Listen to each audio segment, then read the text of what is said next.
next problem is called invert binary tree. We are given a root of binary tree and we have to invert the tree and return its root. So in the example 1, we have basically the same root. And then in the initial binary tree, we have 2 and 7, but in the inverted one, 7 and 2 have switched places. But not only that, basically their subtrees have also been rotated, had also been inverted. So it's 9, 6 in this case, and also 3, 1. And here we have 1, 3. So basically we have to invert the subtrees as well to invert the whole tree, which makes sense. The number of nodes in the tree is in the range from 0 to 100, and the node values are from minus 100 to 100. Now, basically, this calls for a recursive approach.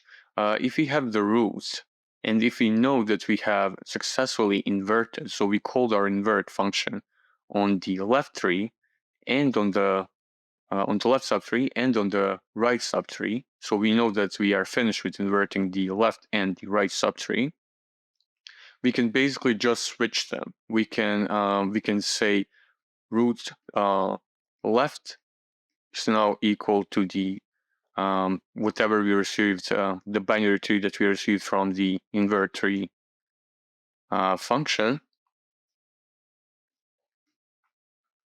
after passing the right subtree. So this is basically our inverted right subtree, and we can do the root left, the root right. We can just place the so this will be invert 3, and this will be root left.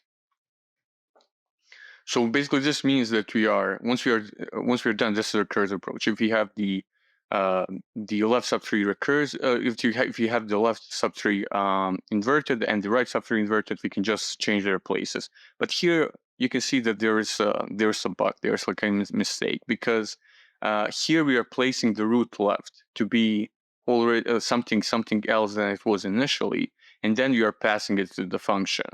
So we will not get the right answer, because that's basically the same when you have a equal to b, a equals to 2 and b equal to 3, and you try to swap the variables. So we will do a equal to b and b equal to a. But in this case, this first statement will put a to b equal 3, and then when you go to the second statement, you will put b equal to a equal to 3. So you will get 2 3s and not 3 2 for a and b. So you have to use a temp value, so helper temp variable. You will first put the temp to be equal to the a, and then you would put a equal b. So in this case, a would be equal to 3, and then we would be equal to temp equal to 2.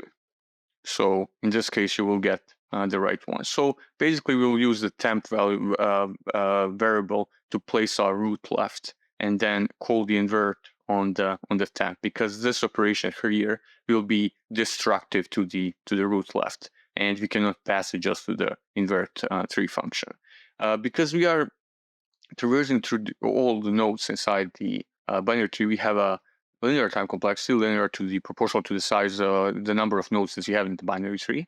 But for the space complexity, it's a bit trickier to understand, because we can have a left or right skewed binary tree. And you can think of left skewed, for example, tree that it has a node, one node in each level, and each node is left child of its parent. So in this case, and basically we can have n nodes like this, and because we are using a recursive approach, basically the depth first search, we will go to the deepest end, to the deepest node, and basically our recursion stack will be proportional to the number of nodes in the binary tree. So this is the worst case scenario for the space complexity, basically that we need to hold the recursion tree.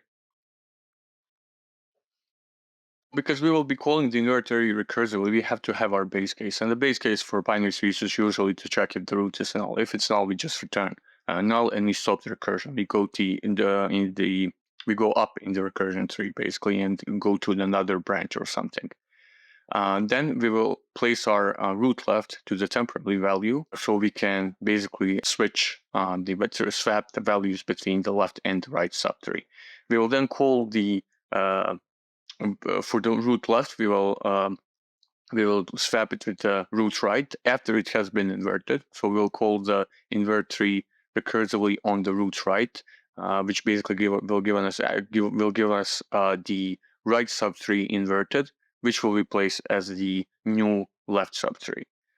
Then for the right subtree, we will use our temp, which is pointing to the previous value of the left subtree, and we will call the invert tree recursively. So basically, we will put the left subtree inverted will now become our right subtree. Finally, we will just return the root